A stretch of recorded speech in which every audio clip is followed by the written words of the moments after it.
questo punto darei la parola a Giovanni Fiorentino che, eccolo qua, insegna sociologia della comunicazione e sociologia dei consumi a Viterbo. Ha scritto molto, ma un libro in particolare vorrei citare perché è stato per me personalmente un libro importante, si intitola L'Ottocento fatto immagine ed è stato pubblicato da Sellerio credo nel 2007. Gli cedo la parola per una relazione da un titolo un po' criptico, vedremo di cosa ci parlerà, cioè Sotto il vulcano. Sotto il vulcano è un titolo particolarmente mediale, quanto poco fotografico, nella citazione almeno di un romanzo, quello di Malcolm Lowry, un film, quello di John Huston, il titolo del numero 33 della serie mensile del fumetto italiano Dampire, e infine, se vogliamo, anche musicale, perché richiama un singolo dei Litfiba inserito nell'album Terremoto. Sotto il vulcano fondamentalmente richiama il lavoro però di un fotografo napoletano che è Antonio Biasiucci, che ha lavorato per 10 anni intorno ai vulcani attivi meridionali e del quale vediamo un polittico alle mie spalle. Sotto il vulcano ribolle la caldera. Dietro il suo profilo evidente, e penso al Vesuvio, scintillante, visibile con potenza e a distanza, fotograficamente globalizzato sia storicamente che geograficamente, c'è la città porosa, che non è solo una figura retorica, una metafora potente, disinnescata dall'uso. C'è il passaggio di Walter Benjamin a Napoli e qui mi sito immediatamente in scia sul lavoro presentato da Luigi Tomassini. Benjamin e Napoli, la sua corrispondenza di viaggio, pubblicata sulla Frankfurter Zeitung il 19 agosto del 1925, lo spostamento, il moto al luogo, il passaggio dall'ombra alle luci, dall'interno dell'Europa alle coste, dal nord verso sud e sulla scorta del viaggio, l'onda lunga della modernità che costruisce se stessa con la sua identità. La metafora beniaminiana è perentoria ed efficace. Scrive: porosa come questa pietra è l'architettura, struttura e vita interferiscono continuamente in cortili, arcate e scale. Dappertutto si conserva lo spazio vitale capace di ospitare nuove, impreviste costellazioni. Il definitivo, il caratterizzato, vengono rifiutati. Prima della tesi di filosofia della storia, il suo ultimo testo, scritto nel 1940, Benjamin esplora e pratica sperimentalmente un metodo di ricerca nell'opera incompiuta Parigi, capitale del XIX secolo. Una lunga sequenza di frammenti giustapposti, un assemblaggio di materiali eterogenei, una sorta di macchina aperta e complessa, per alcuni versi accostabile anche per la stesura coeva Mnemosyne di Rabbi Warburg. L'accostamento surrealista e il montaggio a scatti di citazioni e pensieri costituisce appunto un metodo, una tecnica di raccolta, la possibilità di organizzare ed esporre il materiale. La forma complessa, stratificata, traduce un connubio stringente tra metodo di indagine, composizione, ricezione desiderata e azione politica e deriva dall'obiettivo programmatico, perseguire il risveglio. Le domande, gli argomenti e il metodo di Benjamin, nel tempo della riproducibilità digitale, ci spingono a ricostruire la storia della cultura secondo una dimensione eminentemente visiva e costituiscono un punto di riferimento preciso per la fondazione del campo di ricerca che innesta teoria e storia dei media sulla storia culturale. Dunque il montaggio di materiali eterogenei è programmaticamente orientato a tale fine. Assumere il principio del montaggio consente di passare al contropelo la storia, di ridiscutere le narrazioni predeterminate gerarchicamente e elaborare con gli stessi o diversi elementi una storia altra che moltiplica le narrazioni. Ad emergerne sono costellazioni nuove di senso, relazioni tra cose e immagini, frammenti noti ma dimenticati, in cui anche quelle noti sono ricontestualizzati e risignificati. Il continuum della storia viene spezzato, al suo interno vengono aperti varchi al presente. La parte, il dettaglio, se vogliamo la fotografia, può venire incontro all'osservatore, al lettore, che li scopre esattamente come segni della discontinuità dello spazio, che corrisponde a una discontinuità del tempo. I frammenti sono oggetti ridotti in pezzi, ma tali pezzi attendono di essere recuperati e risvegliati. Gli occhi di Benjamin sono parte dello sconvolgimento percettivo metropolitano nella prima parte del Novecento, quando fascismo e nazismo segnano le sorti dell'Europa. Oscillano tra lo sguardo panoramico, il grandangolare, posato sullo spettacolo quotidiano di una folla indistinta in movimento sulle strade delle metropoli, e lo sguardo ravvicinato, se vogliamo un teleobiettivo, della macchina che rivela punti di vista inediti, inquadrature e dettagli che oltrepassano la visione prospettica a favore delle possibilità che corrispondono a lunghezze focali e angoli di ripresa diversi tra di loro. Ai bordi mediavisivi dell'esperienza di Benjamin, la litografia e il cinematografo, tra loro diorami, panorami, stereografie e fotografie. Dispositivi tecnologici e visuali destinati a modificare le strutture e le modalità dell'esperienza e della conoscenza. Tecnologie e dispositivi cognitivi ai quali Benjamin presta grande attenzione. Il suo sguardo, difatti assumendo quello del medium, scardina le regole della tradizione accademica. La prospettiva naturalista viene spappolata dalla fotografia. Il suo flaneur adopera la protesi mediale, un occhio macchina dalla percezione pluridimensionale, dilatata, tattile, discontinua, allo stesso tempo consapevolezza umana e inconscio tecnologico, che offre saperi laterali e dimensioni che vanno oltre la superficie, recuperando alle cose la plasticità tridimensionale. È lo scrittore stesso a chiarire l'aspetto pedagogico del suo progetto, educare in noi il medium creatore di immagini allo sguardo stereoscopico e dimensionale nella profondità delle ombre della storia.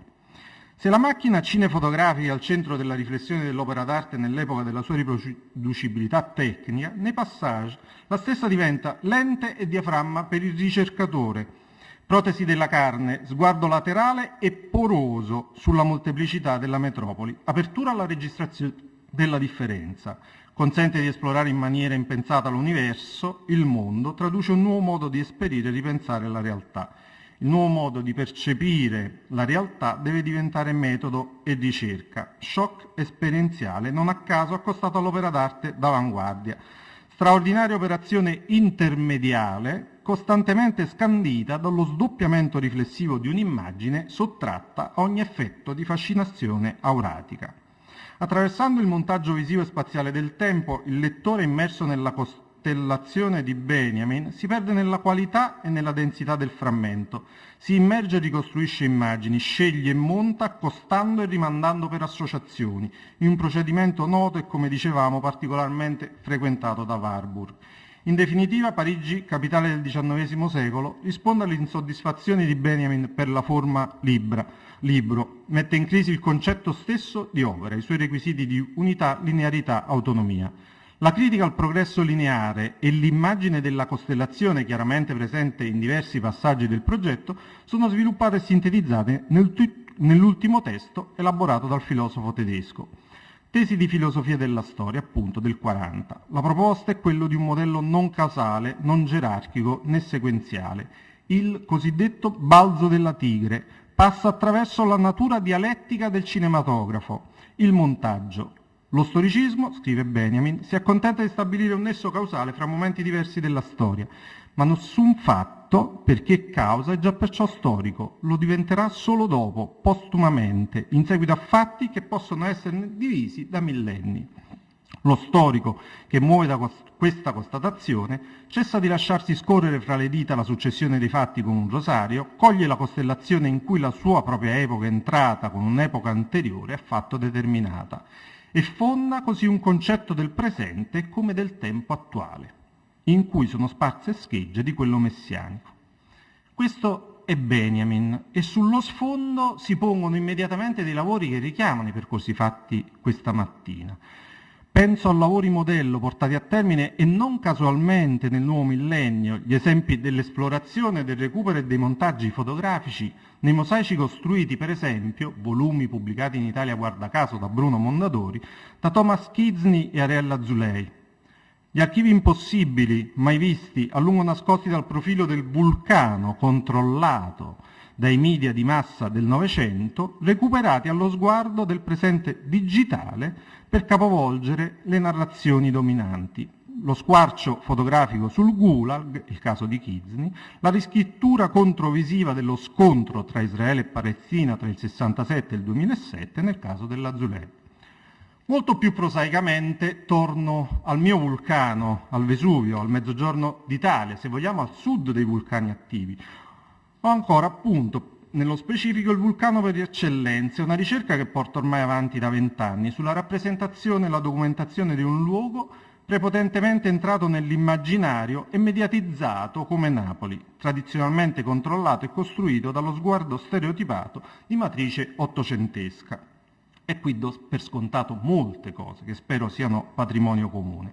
Una ricerca partita dal destino fotografico dell'illustrazione ottocentesca e in estensione temporale tra 8 e 900, portata avanti attraverso gli archivi più diversi. Penso a 2 casi del Novecento che attraversano gran parte del cuore del Novecento tra gli anni 20 e gli anni 60 e penso agli archivi dei fratelli Guglielmo e Vincenzo Troncone e a quello di Riccardo Carbone, che se contribuiscono a definire e rafforzare medialmente l'immagine di una città globalizzata nell'immaginario dei media di massa, a partire dal lavoro di intensa corrispondenza con i quotidiani della città, ma penso anche alla copertina che abbiamo visto poco fa, il Mezzogiorno sportivo, il Roma per Guglielmo Troncone, il Mattino nel caso di Riccardo Carbone, è anche vero che però nella loro forza di agenzia per quantità e capillarità raccolgono sia diacronicamente sia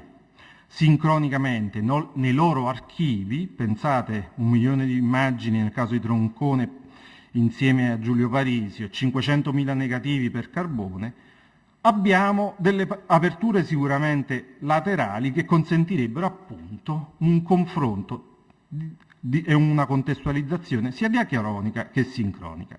Napoli allora debordante nel mirino di tutti e nell'immaginario di massa, viene stritolata abitualmente tra bellezza e monnezza, un'immagine integralmente bianca, l'altra integralmente nera, dove la seconda sembra prendere inevitabilmente il sopravvento sulla prima.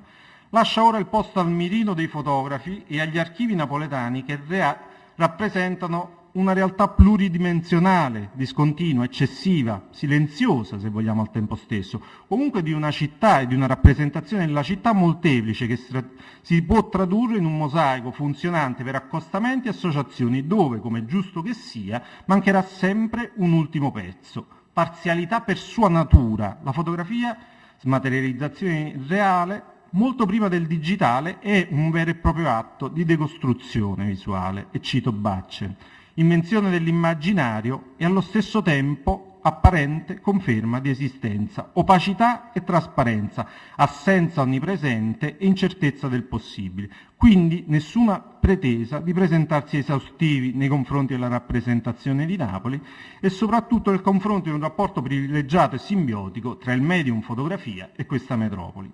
Una città polifonica che non si può intrappolare, dicevamo, in un colpo d'occhio unico, il profilo del vulcano eterno, e vive in un connubio con una fotografia multifocale dalla natura complessa che si incarna nelle pratiche più diverse e che vedremo montato sullo schermo. Reportage e arte, ritratto e paesaggio, cronaca nera e sogno, vicoli e periferia, immaginario, fantasmi, strada, cinema, performance teatrale, natura, architettura, corpi e cose, realtà e sperimentazione, documento e finzione.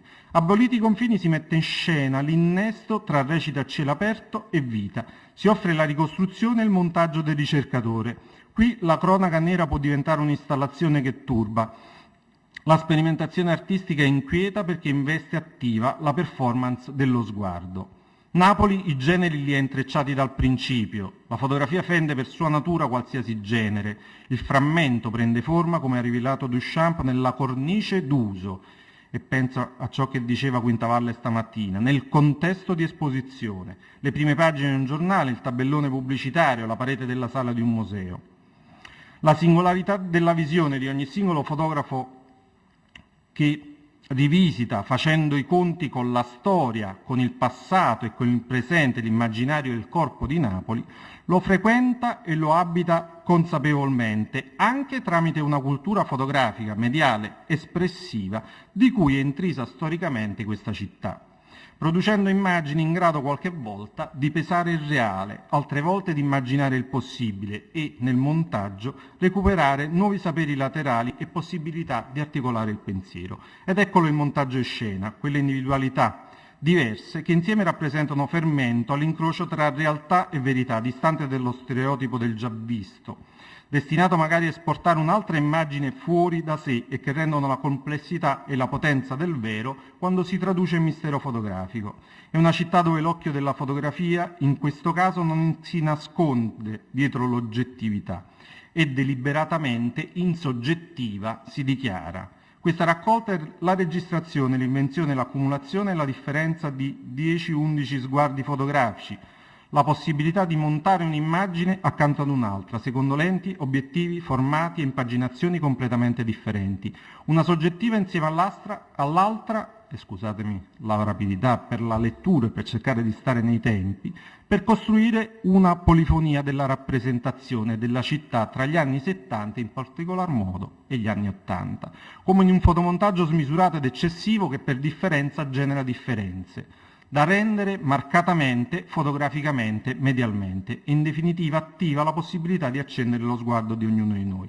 Al frammento tattile e discontinuo, parafraso Benjamin, il montaggio recupera ulteriori saperi laterali e una plasticità tridimensionale per offrire un nuovo modo di esperire e ripensare la realtà. Qui il montaggio consente di rivisitare, facendo i conti con la storia, l'immaginario e il corpo di Napoli.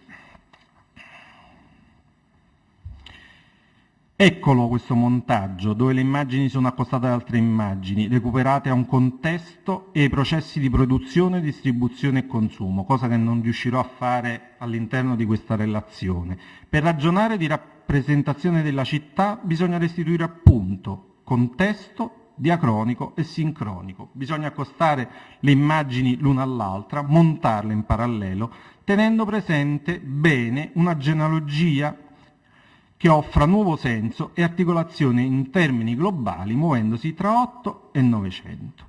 Qui si presenta un mosaico collettivo, distante dall'eternità dell'immagine e dal vulcano che sopravvive eternamente se stesso.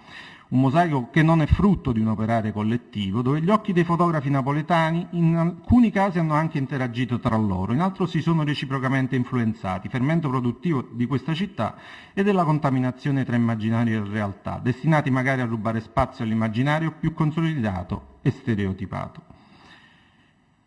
Le radici negli anni 70, dicevo. Alcuni dei fotografi presi in esempio e questo è frutto di un lavoro portato avanti per un'esposizione tenuta nel 2010 al Madre di Napoli, ovvero Napoli nel Mirino, cominciano a scattare appunto negli anni 70, registrano e vivono quel clima politico, artistico, mediatico di quel tempo. Vivono il colera, poi il terremoto, la crisi dell'Italsider, da Valenzi fino ad arrivare giù fino a Bassolino, ma anche la sperimentazione del teatro d'avanguardia, le performance degli artisti nello studio di Lucia Medio, gli sconfinamenti della fotografia nelle opere di Warhol e Rauschenberg, con il medium inglobato nel linguaggio dell'arte. A questo clima attingono comunque in maniera diretta o indiretta, vivendo esperienze nella contiguità della fotografia alla vita, eppure dedicando il cuore della ricerca a Napoli. Come dicevo, questo montaggio è stato presentato in parte nel palcoscenico del Madre nel 2010. È un montaggio che funziona quasi per ossimori, rendendo ancora meglio la natura di cui vive la fotografia, nel connubio con il suo soggetto. Il primo autore, l'agenzia Controluce. Alle radici il lavoro di due fotoreporter napoletani che lavorano fondamentalmente negli anni 80 per continuare negli anni 90. Mario Laporta e Gianni Fiorito. L'agenzia Controluce, che eredita il lavoro di Fiorito e Laporta, lavora per accumulazione, rapidità, puntualità, precisione, copertura completa degli eventi metropolitani, affidabilità e oggi la velocità di trasmissione digitale. La testimonianza immediata e diretta taglia fuori le ideologie e il romanticismo del mestiere. Il suo fotografo più conosciuto, Mario Laporta. 2 punti. Non esiste per me la possibilità di costruire una fotografia. Ti svegli, fai la rassegna stampa con i giornali locali, fai il giro di telefonate, la questura ai carabinieri, l'amico giornalista, vedi gli appuntamenti importanti e organizzi il lavoro. Parti e scatti. Per ogni evento bisogna accumulare centinaia, a volte migliaia di scatti.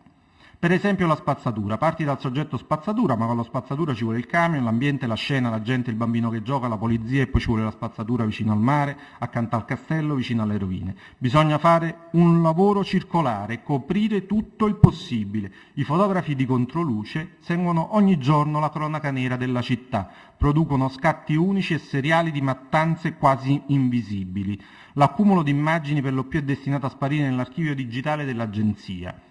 Non si vede. La scena è quella del delitto flesciato da Weghi, la ricorrenza unica nel suo genere, richiama la Palermo di Battaglia e Zecchin.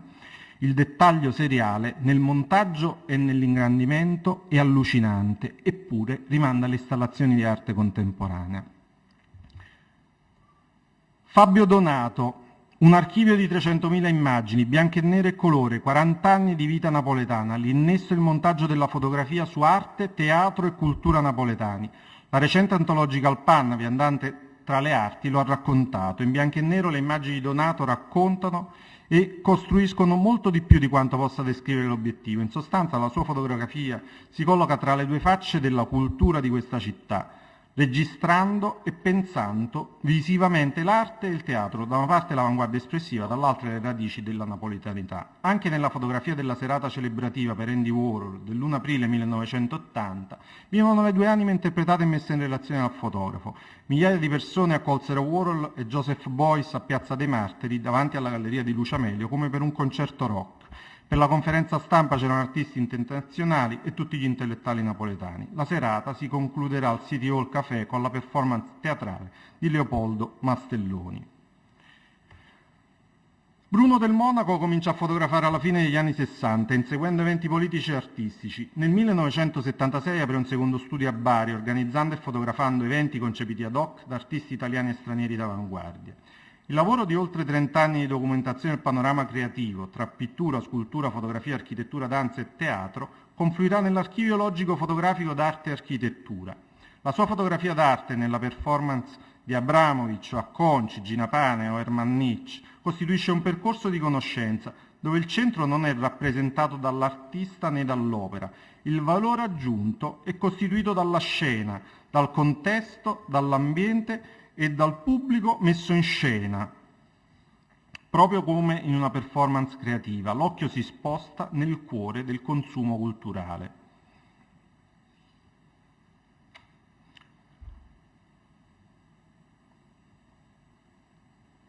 La fotografia che elabora è un pensiero teatrale, esteso la questione estetica del medium più in generale, indagando il rapporto tra reale e immaginario. Napoli sembra destinata anche in questo caso a sperimentare prima e altrove ogni forma dell'esperienza immaginativa. Ossimoro impossibile dove reale e immaginario sono destinati a circuitare. Cesare Accetta, all'ombra della fucina del vulcano, nella maturità degli anni '80, si è mosso in una sorta di spazio intermedio, assolutamente artificiale, entrando ed uscendone, al bordo di almeno 3 forme espressive, teatro, cinema e fotografia, montandole insieme in una dimensione immaginativa che è la sua cifra espressiva. Tra la fine degli anni 70 e il principio degli anni 80, Napoli proietterà sulla sua natura storicamente, intimamente teatrale, un potente fascio di luce che mette in scena letteratura, sogno, vita, musica, critica, espressione, spiazzamento dada e performance post-avanguardiste. Basti citare ereticamente insieme il Teatro dei mutamenti di Antonio Neuwiller e Renato Carpentieri, Falso movimento di Mario Martone, e in ultimo il teatro studio di Toni Servillo. La sua ricerca, che è appunto pensiero fototeatrale affrancato da ogni naturalismo, trasferisce tutto questo con la finzione dello spazio palcoscenico tra scena e retroscena, strada, piazza, teatro, luce naturale e artificiale, attori e registi, corpi e costumi, cose e scenografia. Dalla scena teatrale ai tempi dilatati dell'intero processo fotografico che porta al sipario immobile della stampa finale. Anche la ricerca testimoniale di Luciano Ferrara si iscrive negli anni 70 per poi svilupparsi negli anni 80, inseguendo i corpi giovanili che protestano tra Napoli e il mondo, tra il movimentismo di quegli anni e No Global, i corpi dei lavoratori, le fabbriche e i disoccupati, con l'obiettivo di fare controinformazione, sintetizzare il moto, l'azione e la scena nella sintesi istantanea di una sola inquadratura. La sua testimonianza registra le condizioni dell'uomo ai margini.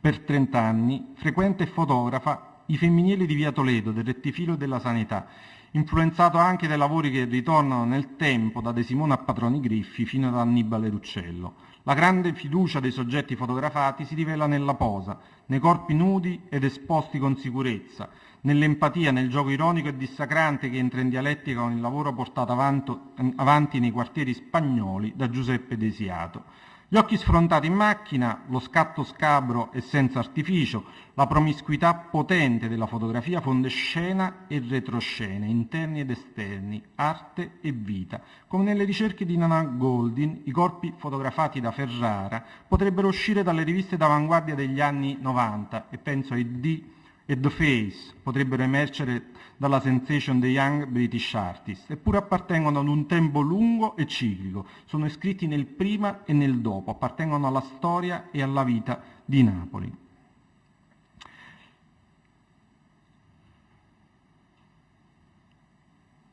La fotografia familiare ha rappresentato socialmente la memoria della festa e la costruzione del mondo come felicità eterna. Oggi lo scarto digitale ha riportato la fotografia tra le pieghe del quotidiano. Il terzo occhio di Oreste Pipolo non è semplicemente quello del fotografo che a Napoli ha creato il genere del matrimonio e ha consacrato la festa, il momento che sparte e segna una vita nell'immaginario individuale e familiare, trasformandolo in un genere di specifico riconoscimento estetico. La festa del matrimonio di Pipolo non è semplicemente destinata all'album e alla cornice privata.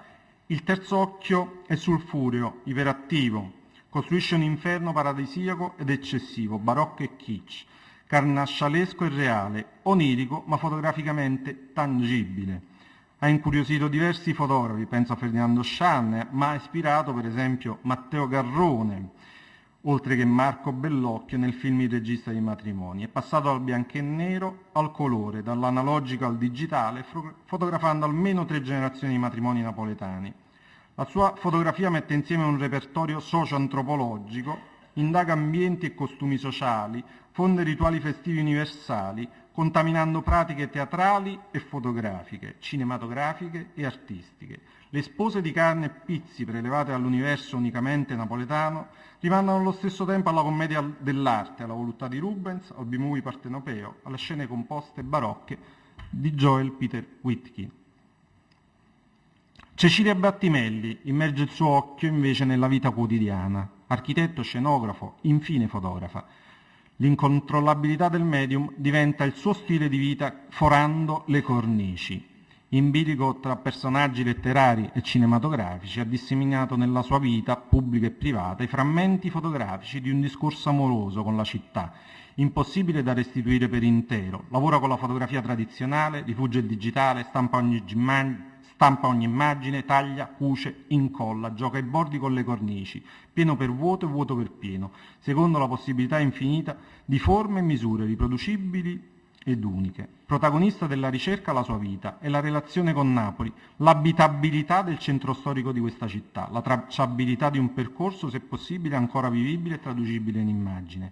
Fotomontaggio, alterazioni in camera scura, testi, immagini, disegni fotografici, casualità e scornicciamenti ibridanti. Tutto il repertorio della fotografia del Novecento viene messo in gioco anche nella dimensione dell'infinitamente piccolo, privato, unicum dei suoi taccuini fotografici. Ci avviamo alla chiusura. Lucia Patalano, alla fine degli anni 70, fonda insieme a Gianni Rollin e un gruppo di fotografi napoletani l'Associazione Ricerca Aperta, spazio di ricerca e confronto internazionale dove passano da Alessandro, Iodice, Donato, Ferrara, Biasiucci. Arrivano Kudelka e Martin Frank, che sono modelli di riferimento. Un progetto la impegna per 10 anni di vita, un lavoro puntiglioso di conoscenza e la costruzione di storie per immagini, che è la sua cifra narrativa. Fotografa la sanità, vicoli, casi e persone, interni e esterni, giorno e notte. L'occhio fotografico deve produrre storie. Tra gli anni 80 e 90 si dedica alla dimensione di festa, citando citando e al contempo allontanandosi dal repertorio socio-antropologico. E così è per il mare, 3 anni condividendo le notti dei pescatori al largo del Golfo, tra Procida e Pozzuoli. La sopravvivenza diventa la possibilità di inventare il gesto quotidiano, costruire un tempo cieco abitato da storie che ricordano quelle di Basile, fondendo nei barlumi di luce corpi, acqua, vita e cose. Strano effetto questa immagine, che peraltro rivisita lo stereotipo di Palazzo Donn'Anna, una delle vedute più citate tra Ottocento e Novecento, no? Eppure appartengono al presente, è una rilettura legata al lavoro di Luciano Romano. Luciano Romano si è mosso tra reportage di spettacolo, architettura e performance artistica ed è stato incaricato negli anni '80 di fotografare le produzioni del Teatro San Carlo. L'esperienza simbolica dell'uso simbolico della luce teatrale, del gusto per la composizione suggerito dai suoi studi di architettura, si sono realizzati nella collaborazione con Franco Maria Ricci. E però in questo caso, per la performance Vedrai andrà tutto bene, ha fotografato appunto una messa in scena estemporanea, dove agli attori mescolati a persone fermate per strada si abbracciavano per testimoniare la volontà di ricucire la lacerazione prodotta da mesi di emergenza, legati all'emergenza appunto e alla crisi napoletana. Sono fotografie surreali, artificiose e vere allo stesso tempo. I soggetti immobili come statue nell'abbraccio, nella galleria in metropolitana tra i vicoli, immersi nello specchio d'acqua antistante il seicentesco appunto Palazzo Donn'Anna. E lascerei da parte Raffaella Mariniello per chiudere con Gianni Fiorito. Gianni Fiorito, dicevamo, è legato al lavoro di reportage degli anni '80 insieme a Mario Laporta, però nell'ultimo tratto della sua carriera, negli anni '90, ha spostato il suo punto di vista. I luoghi, il contesto contaminato e gli interpreti della macchina cinema, gli occhi di un medium che si innesta sull'altro e amplifica il valore immaginario di questa città. Forse solo la fotografia può rendere conto dello straordinario intreccio tra vita e finzione, tra realtà e ricostruzione cinematografica, tra scene, set e maschere, costumi da una parte, spazio di vita quotidiana, flusso feriale, città dall'altra. Gianni Fiorito ha scelto di dedicarsi al cinema e alla fotografia di cinema, che spesso inevitabilmente finisce per diventare uno sguardo laterale e acuto sulla sua città. Napoli, lontana e prossima, filtrata dai suoi occhi, assume dimensioni molteplici che parlano in una sorta di visione stereoscopica e cinefotografica. Principalmente i set di Sorrentino con la maschera di Toni Servillo e poi De Seta, Corsicato, Capuani, Incerti, Molaioli, fino a Turturro. Forse solo la fotografia può rendere conto di quanto il corpo di questa città si nutra dello straordinario intreccio tra vita e finzione, realtà e messa in scena, set falsi e reali, attori e comparse, in una contaminazione che passa anche attraverso il cinema. C'è una fotografia di backstage dell'uomo in più presa sul litorale Domizio, vicino al villaggio Coppola, la vedete alle mie spalle. Servillo è vestito completamente di bianco, Renzi indossa una muta da sub nera, camminano fianco a fianco sulla spiaggia, sullo sfondo i 7 palazzi del villaggio Coppola. Quel luogo consegnato all'immaginario cinematografico, con la sua storia, materialmente oggi non esiste più, è stato abbattuto. Grazie.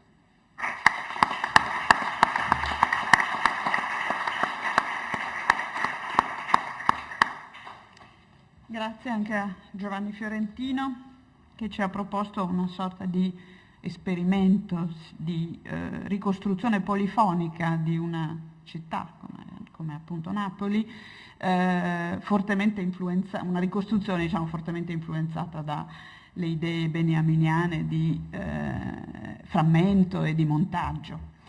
Ed ora l'ultimo, ci prestiamo alla fine della nostra sessione, l'ultimo a parlare è Adolfo Mignemi dell'Istituto Nazionale per la Storia del Movimento di Liberazione in Italia. Anche Mignemi ha lavorato a lungo e da tempo insomma, sul rapporto tra fotografia e storia, fotografia e memoria.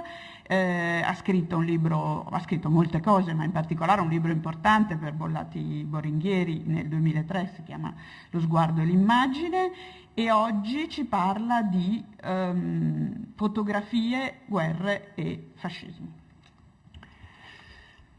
Allora, in realtà parlerò di una sola guerra, cioè di diverse fotografie di una sola guerra. E devo dire, volevo prendere un po' lo spunto, il fatto di essere l'ultimo di questa tornata di lavori mi consente anche di appellarmi un po' alle diverse cose che sono emerse in varie relazioni.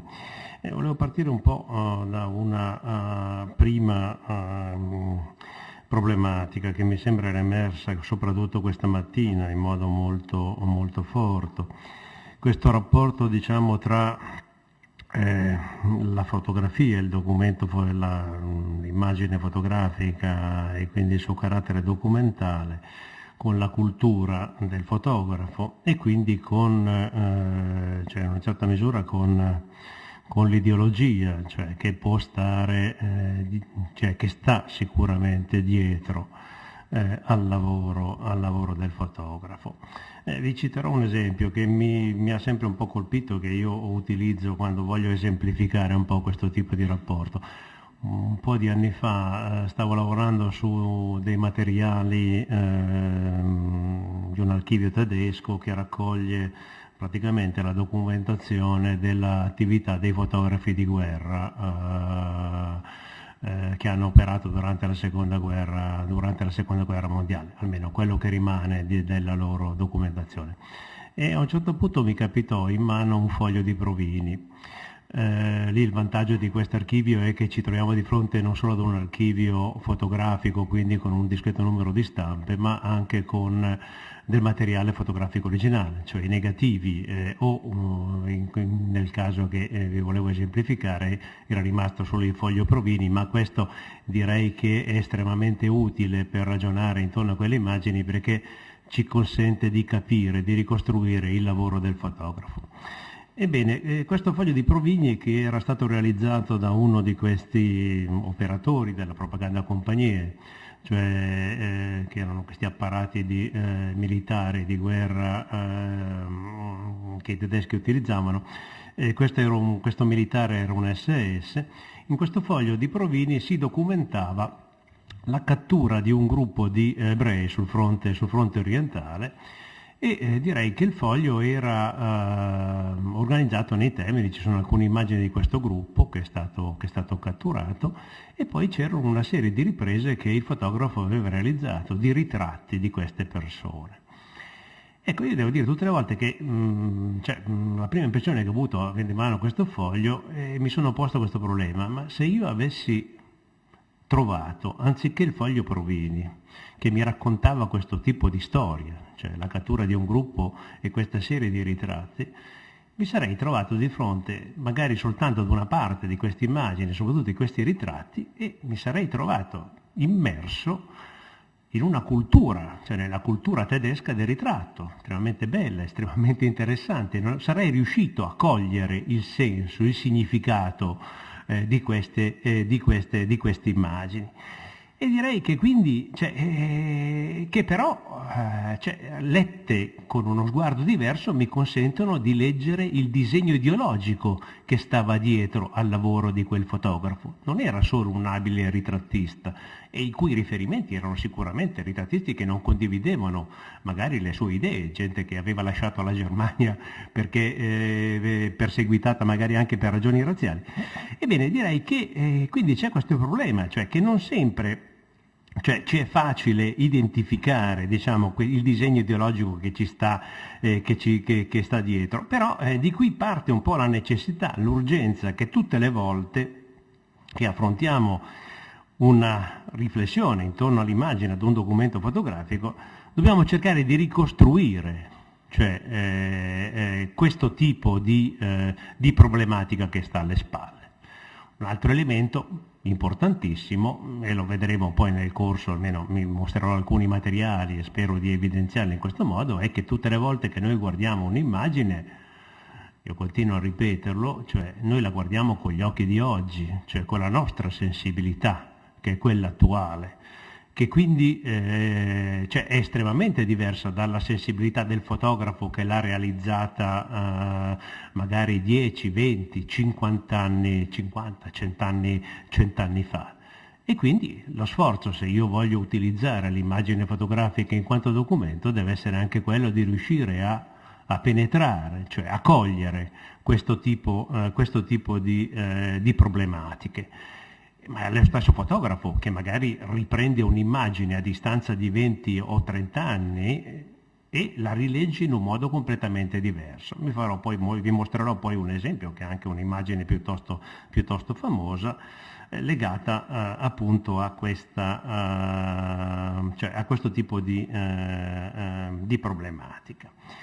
E soprattutto perché, questo perché avviene? Perché quando noi utilizziamo, guardiamo un'immagine, la utilizziamo, la utilizziamo con gli occhi del nostro tempo, quindi inevitabilmente abbiamo alle nostre spalle non solo una cultura, una sensibilità rispetto alla fotografia, ma abbiamo alle nostre spalle anche tutto un pesante carico, che è un certo tipo di percezione, di rappresentazione, di immaginario visivo, chiamiamolo così. Questo è un termine che vuol dire tutto e non vuol dire magari nulla, ma che riesce comunque a richiamare la complessità del problema. Per questa ragione che ho deciso di concentrare un po' la mia attenzione, cioè l'attenzione di questa relazione, su un aspetto molto particolare, cioè sulle diverse tipologie, fotografiche di una guerra, di una guerra che si verifica nel periodo fascista. Mi riferirò di fatto alla guerra del 35-36, all'aggressione italiana all'Etiopia. Direi che per quale ragione la scelta di questo momento? Ma perché anche dal punto di vista storico e dal punto di vista, credo, della storia della fotografia, ci troviamo di fronte alla messa a punto di una serie di strategie, una serie di modalità di produzione e di uso delle immagini che sono sicuramente nuove, nella storia della fotografia, e che lasciano un segno estremamente profondo nella mentalità, nella percezione anche del vissuto di quegli eventi, nelle persone che li vissero, ma non solo, poi tutte le persone che si accostano, a questo tipo di problema, di analisi di quella vicenda. Che cosa accade? Ci troviamo di fronte, il fascismo intorno al 1932-33, ma a partire soprattutto dal 1934, si muove nella direzione di aprire un fronte militare nei confronti dell'Etiopia, di mettere in campo, di scatenare un'aggressione militare nei confronti dell'Etiopia. E si predispone una serie di strumenti utili. Stamattina Tomasini giustamente ricordava il fatto che la fotografia ci porta facilmente al discorso dell'immagine propagandistica, dell'immagine che trasmette dei contenuti con una forte connotazione politica e ideologica. E che cosa viene fatto dal fascismo? Ma innanzitutto viene impiantato un meccanismo che è quello di un ministero apposito che si occuperà della stampa e propaganda, che fino a quel momento non esisteva, nasce proprio nel 1934, è ritagliato intorno alla figura di Ciano, che è il genero di Mussolini e che diventa il primo sottosegretario alla stampa e propaganda, poi sarà il primo ministro per la stampa e propaganda, seguito da Alfieri. Questo è quello che poi noi conosciamo, che normalmente viene conosciuto come il mini cool pop, nel senso che muterà nome qualche anno dopo, verrà trasformato in Ministero della Cultura Popolare. Ma questo ufficio questo Ministero della Stampa e Propaganda che cosa decide di impiantare in prossimità della guerra? Una struttura vera e propria per gestire l'informazione intorno alla guerra. E un'informazione che riguarda non solo la trasmissione delle informazioni sul piano militare,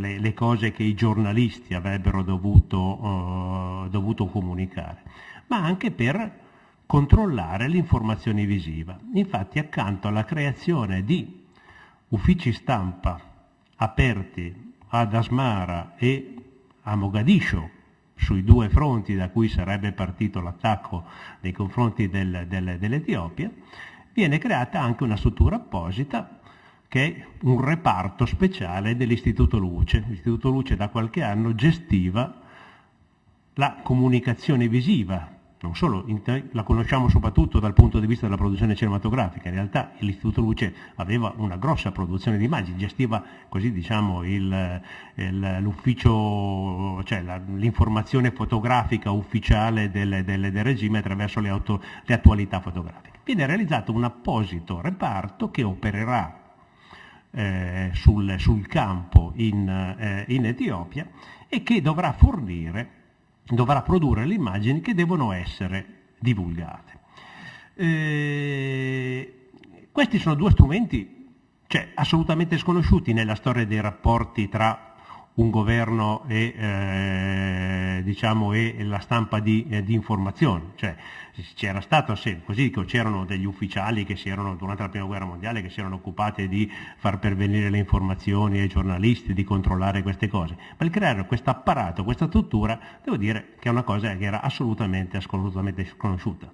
Quella del Luce poi è una trovata ancora più geniale.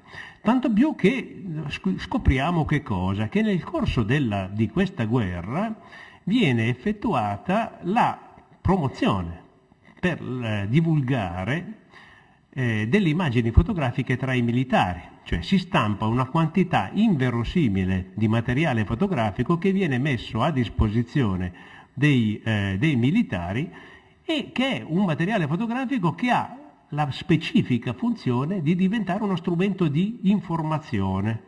I militari vengono informati anche dal punto di vista visivo di ciò che sta accadendo.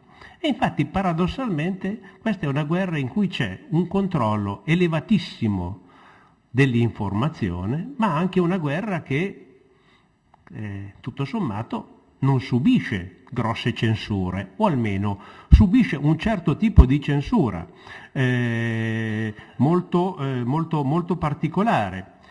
Prima nella relazione di De Berti prima ricordava ad esempio quelle osservazioni di Arnaldo Mussolini sulla rappresentazione, le immagini truculente, i fatti criminali, cioè che venivano documentati fotograficamente dai giornali, la rappresentazione della donna, cioè questa donna il fornire delle immagini di una donna che non corrispondeva all'ideale della donna fascista, cioè la donna con la vita stretta, la donna vespa, la donna così dico fatale o queste cose, mentre il fascismo voleva l'immagine di una donna, la donna così madre che doveva produrre soldati, e non a caso tra i rituali che proprio si vengono a realizzare nel 1935 c'è questa sorta di matrimonio simbolico che Mussolini si inventa con il dono della fede alla patria, in cui praticamente c'è questa sorta di matrimonio tra le donne italiane e il dittatore. Ecco, quindi direi che questo tipo di problematiche sono molto presenti, c'è una grossa attenzione ad esempio nelle disposizioni, nelle cosiddette veline che vengono mandate ai giornali rispetto a questo genere di informazione sulla guerra, ma c'è un'assoluta libertà di controllo, c'è un'assoluta assenza di controllo rispetto ad altre immagini che a mio avviso sarebbe stato molto più opportuno controllare. Ad esempio immagini tipo quelle che abbiamo visto sempre dalla vicenda del Secolo Illustrato legata alla guerra di Spagna, del cadavere del soldato a cui sono stati strappati gli occhi. Ecco, di queste immagini ne vengono divulgate, fatte circolare in quantità estremamente ampia, anzi si fa un uso, fate conto che su queste cose ci si impiantano addirittura delle vere e proprie campagne, non solo in Italia ma anche all'estero, cioè quando si vuole dimostrare che i nostri avversari, che gli etiopi sono crudeli e praticano la mutilazione dei cadaveri, praticano qualsiasi nefandezza, cioè si ricorre proprio alla produzione di mostre, addirittura vengono allestite a Parigi, se ne vuole allestire una a Ginevra, poi a un certo punto gli svizzeri si agitano su queste cose, impediscono che a Ginevra si realizzi questa cosa, si promuovono proiezioni di filmati, cioè in cui ci sono queste immagini, diciamo, di estremamente truculente.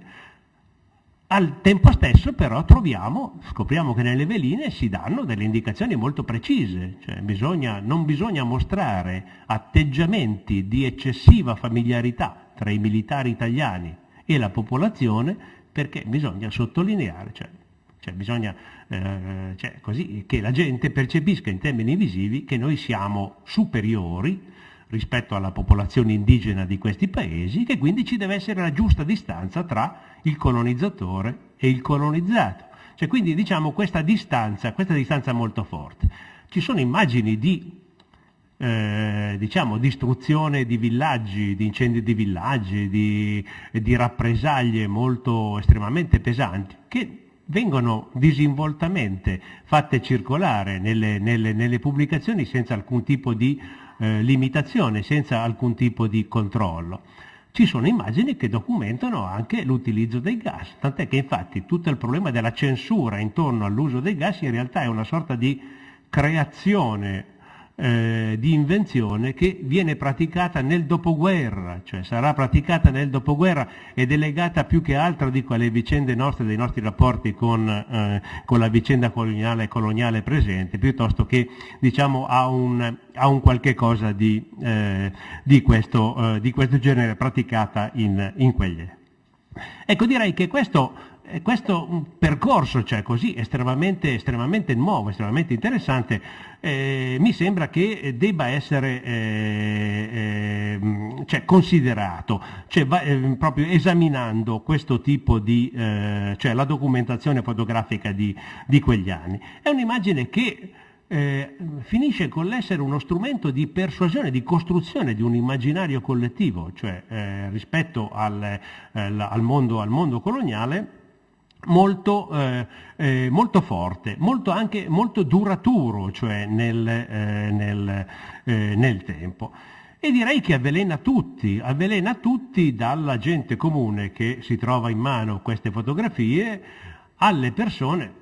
L'idea era, si cedono le fotografie ai militari, naturalmente queste immagini arriveranno poi a casa, infatti poi c'era questo effetto amplificatore di queste immagini che venivano poi diffuse nel territorio, in territorio nazionale.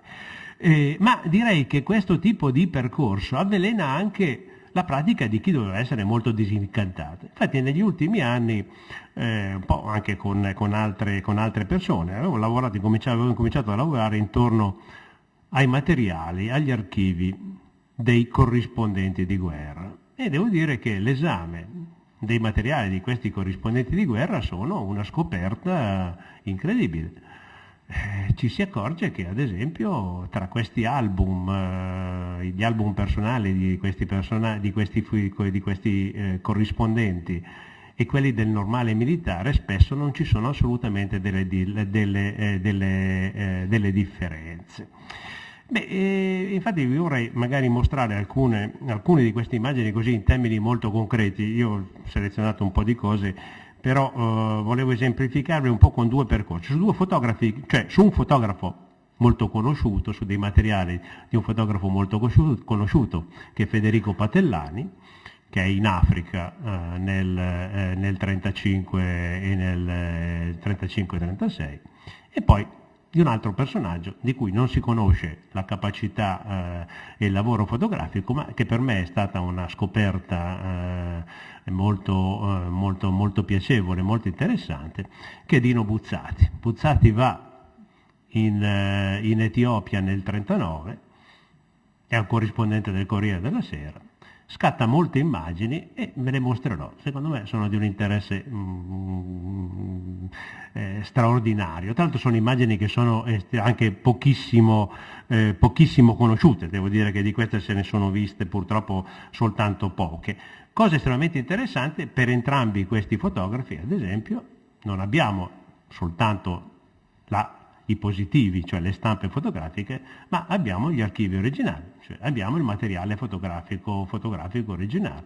E anche qui ci sono dal punto di vista tecnico delle interessanti scoperte che possono essere fatte. Adesso proviamo un po' a vedere, io vi faccio un po' vedere questo piccolo, dunque qui per andare avanti, questo, ok. Allora qui vi faccio un piccolo percorso di immagini su queste strutture, diciamo, gli uffici di stampa e propaganda di Asmara e Mogadiscio. Qui abbiamo De Bono che sta facendo una conferenza stampa, siamo all'inizio dell'attività di questa era la sala a disposizione dei giornalisti, vedete questa è un'immagine che è marchiata luce O, cioè proprio questo reparto luce Africa orientale che produce queste immagini, questa era la sala a disposizione dei giornalisti.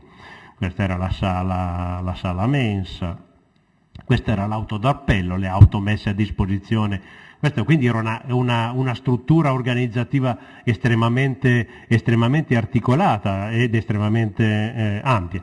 Qui abbiamo addirittura il villaggio giornalisti che viene realizzato a Enda Jesus di Macallè, è nella posizione 21, il numero 21, poi per il resto c'è tutto quanto il comando generale, diciamo, delle operazioni militari. Qui siamo sul fronte nord. Qui abbiamo delle immagini, ecco queste sono delle immagini che vengono da Cesco Tomaselli, tra l'altro gli archivi, i materiali fotografici di Cesco Tomaselli sono qui in Veneto, cioè sono a pochi chilometri da Padova, mi erano stati segnalati da una studiosa, da Enrica Brichetto, che aveva lavorato proprio sui giornalisti del Corriere della Sera e che appunto era venuta, si era così occupato un po' anche di questo archivio di Cesco Tomaselli. Qui abbiamo alcune immagini scattate da lui. Qui abbiamo dei giornalisti e fotografi al lavoro, sono due immagini, diciamo, vedete a sinistra in un osservatorio a ridosso delle linee, dall'altra parte invece in basso c'è un'immagine dei fotografi che stanno lavorando in una situazione, diciamo, nelle retrovie del fronte. Reparto luce O, questi erano i laboratori montati su mezzi che finivano con lo spostarsi, cioè da un luogo a un altro. Questo qui era un laboratorio di fatto, però più che un laboratorio fotografico, un laboratorio di tipo cinematografico. Qui abbiamo invece dei reparti fotografici dell'esercito e dell'aviazione, sono i laboratori, vedete queste qui sono delle immagini, queste vengono dagli archivi degli uffici storici dell'aviazione e dell'esercito. Questa è un'immagine che sono riuscito a rintracciare di una di queste mostre che venivano realizzate per i militari. I militari esaminavano queste fotografie e tra l'altro avevano la possibilità di acquistare appunto queste immagini. Qui abbiamo alcune immagini che appartengono all'album personale di Casertano, che è il direttore, diciamo, dell'ufficio stampa in Africa orientale. Vedete, anche chiaramente, anche lui, ci mette insieme le cose, le immagini, vi dicevo la vicinanza con le immagini del soldato così semplice, gli eventi che sono molto, molto rilevanti. Qui che cosa abbiamo? Chiaramente Casertano, direttore dell'ufficio stampa, è accanto ai comando supremo, diciamo, nel momento dell'attacco all'Etiopia il 3 di ottobre, e quindi è lì alle 5 del mattino in attesa dell'ordine di attacco. Sotto abbiamo due immagini invece realizzate nell'ufficio stampa ad Asmara, vedete ci passa in un'immagine con Pareciano, che è il ministro della stampa e propaganda, ma che naturalmente veste subito la divisa dall'aviatore, perché in questa sua elaborazione anche, diciamo, così propagandistica del proprio ruolo, cioè c'è questo andare ad essere il ministro ma essere anche un combattente, così fecero un sacco di altre persone. Immagine accanto vediamo Marinetti che anche lui nella sua divisa della milizia si reca in Africa. Di spalle c'è Pavolini. Ecco, questa è un'immagine, ad esempio, dell'album di Casertano, qui vi propongo in due modi. La prima è l'immagine che lui manda a casa, è la stessa immagine. In alto abbiamo l'immagine che lui manda a casa e lui scrive per la moglie, dice: ci sono anch'io a cavallo, mi riconosci? C'è un'immagine di spostamento dei militari.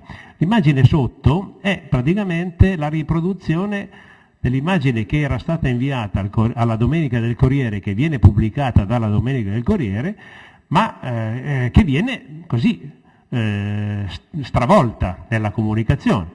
Infatti, che cosa si fa? L'immagine viene pubblicata, dell'immagine si pubblica la parte, questo tondo centrale, si elimina quella sorta di militare che è nell'angolo in basso a sinistra, che sta smistando i soldati, e infatti questa viene riproposta come una delle prime azioni della guerra, mentre invece vediamo proprio questo processo di uso, cioè di manipolazione nella comunicazione dell'immagine. Un po' le cose che saltavano fuori questa mattina quando si parlava quando Quintavalle elencava tutta una serie di problematiche proprio sull'uso delle immagini.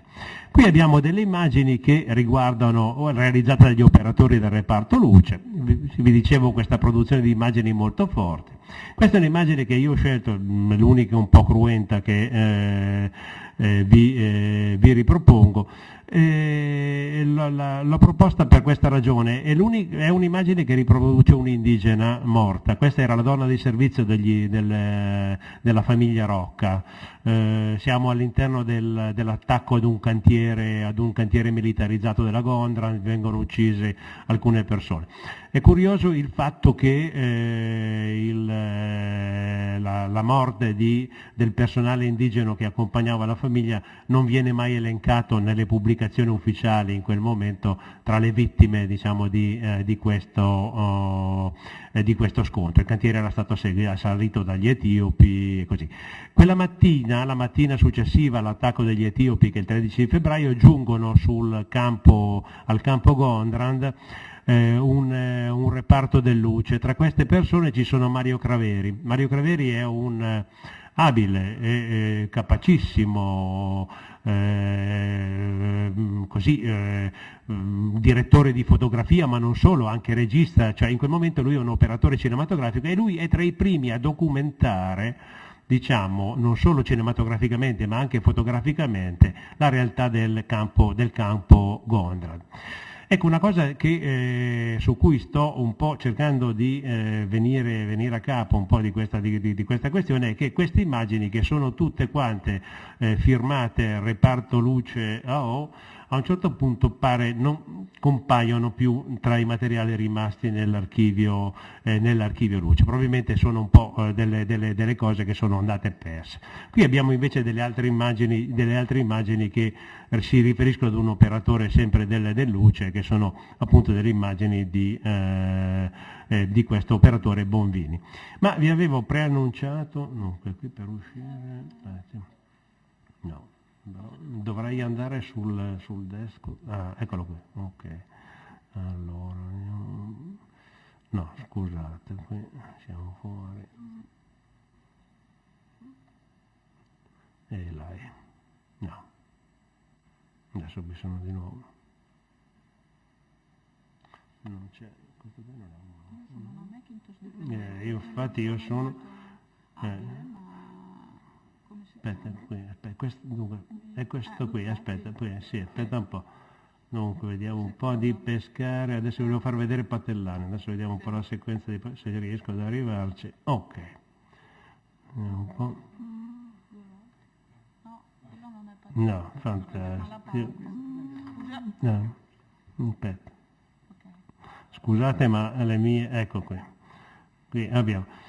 Allora, Patellani, la storia, la qualità fotografica purtroppo non è eccelsa perché sono da materiale di lavoro e quindi è un po' così. Patellani, vi dico brevemente questa cosa che mi sembra estremamente interessante. Patellani è un avvocato che ha la passione per la fotografia. Quando va a fare il militare, come sempre è successo nell'esercito italiano, benché lui fosse laureato in giurisprudenza, fosse avvocato, queste cose, non si capisce per quale ragione, l'esercito lo definisce architetto. Per cui con questo tipo di qualifica, quando scoppia il conflitto in Etiopia, viene spedito in Etiopia con un reparto dei servizi idrici del Genio.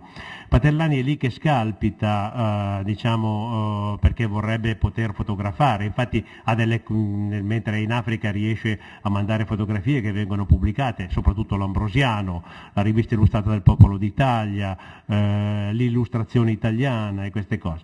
Ecco, l'album di Patellani devo dire che è proprio il tipico caso, il tipico esempio del ritrovare le stesse problematiche che ritroviamo negli album che si compilava il soldato comune, cioè ovviamente ritratto con una nobiltà diversa, cioè con una capacità diversa dal punto di vista fotografico. Infatti vi mostro qui alcune di queste immagini, se riesco a farle andare avanti.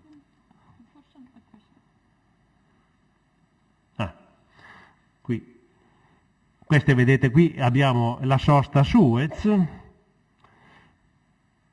Ecco, e qui alcune di queste immagini lui le pubblicò sulla rivista illustrata del Popolo d'Italia. Questo è l'attraversamento del canale di Suez. Questa era un'altra delle immagini emblematiche che tutti i soldati si portavano a casa. Maria Uva, questa donna che andava ad organizzare l'accoglienza alle navi cariche di italiani che attraversavano il canale di Suez. Questa è un'immagine che è stata pubblicata anche dalle illustrazioni italiane. Questo è un altro scatto. Qui, ecco, vedete, ci troviamo proprio nell'ambito anche di una produzione di immagini in cui si alterna una ricerca formale così, ma ha un'immagine così tradizionale. Abbiamo le donne, le immagini sono purtroppo molto deformate.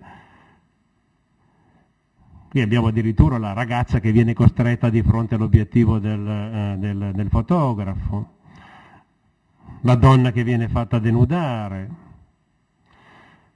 una bomba di Prite, cioè abbandonata e fotografata.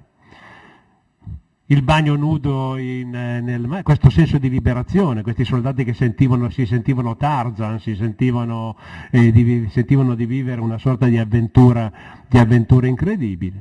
Ecco, questo è un tipo di percorso. Allora, adesso vediamo di uscire, ma non so. Lì sopra, aspetta un po'.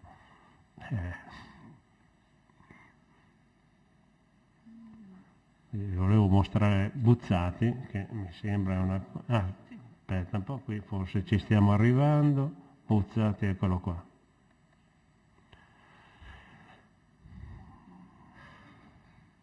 Allora, questa è una pagina del diario di Buzzati, molto bella perché lui si disegna questo suo percorso e compone con queste stampe a contatto di alcuni suoi scatti.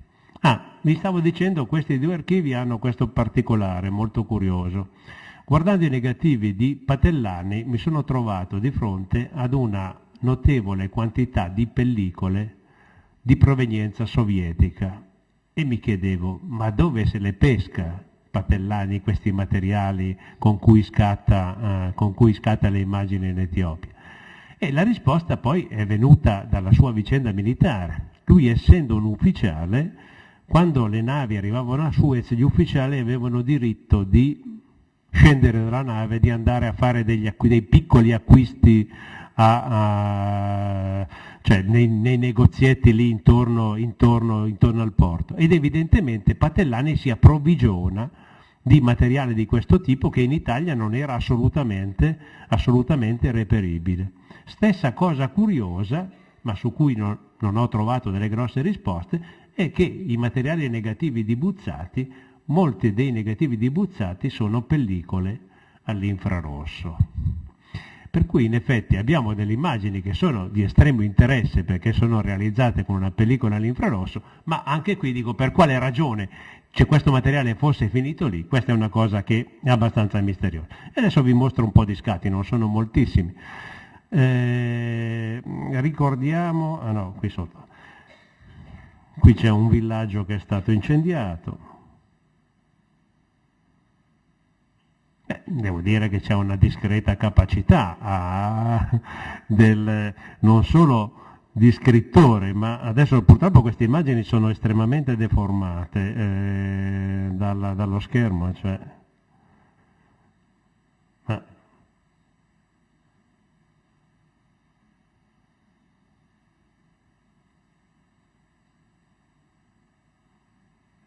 Queste poi sono incredibili, è il momento. Buzzati mentre vai in Etiopia ha in fase di pubblicazione il deserto dei Tartari e lì sembra che veramente trovi il deserto dei Tartari, lo riscopre, avete visto questo scatto, quest'altro, guardate questa immagine del lago Tana.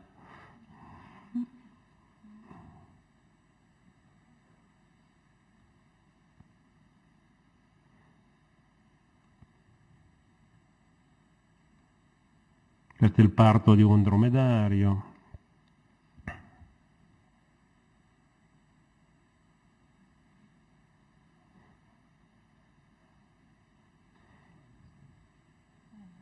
Beh, direi che ha una notevole, ha una bella mano il nostro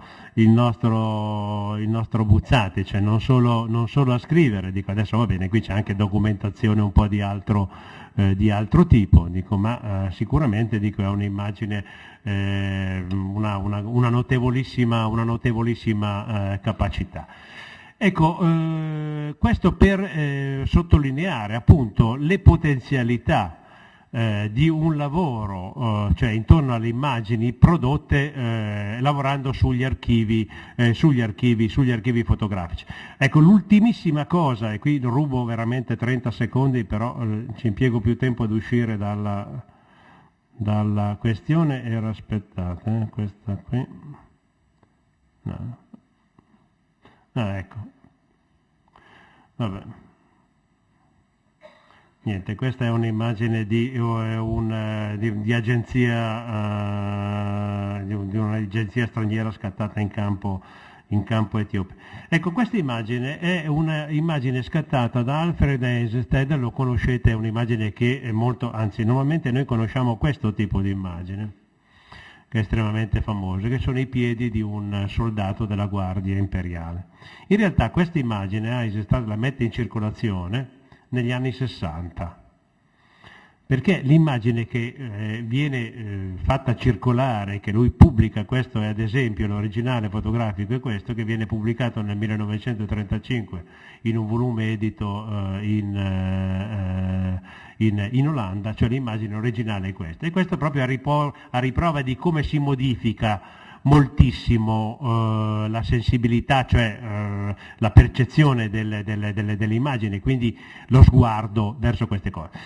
Ultimissima sottolineatura, e su questo mi richiamo ancora alla relazione che mi aveva preceduta prima di De verissimo, tra il 35 e il 36 gli archivi dei giornali sono pieni della documentazione fotografica delle agenzie internazionali, per cui arriva un'informazione fotografica in Italia analoga a quella che qualsiasi altro giornale al di fuori dei confini nazionali poteva ricevere, e questo per dire che appunto non esisteva questo isolamento, esistevano piuttosto disposizioni precise. A un certo punto il Ministero della Stampa e Propaganda dice: non potete più pubblicare accanto alle fotografie le indicazioni del fotografo o dell'ente che ha prodotto l'immagine, perché si doveva costruire un'immagine omogenea. Era la fotografia ufficiale, quindi tutti i giornali producevano immagini che arrivano attenti da questo calderone enorme, della fotografia ufficiale prodotta dal fascismo rispetto alla guerra. Grazie, scusate se ho sforato. Grazie mille anche a Adolfo Mignemi, abbiamo concluso con un materiale documentario bellissimo e con quindi un'idea abbastanza chiara delle enormi potenzialità che può avere per lo storico l'utilizzo, purché metodologicamente corretto, di questo tipo di materiale. Quindi la nostra sessione è conclusa, vi invito al buffet in giardino e poi alla tavola rotonda alle 5:30, credo, Giampiero.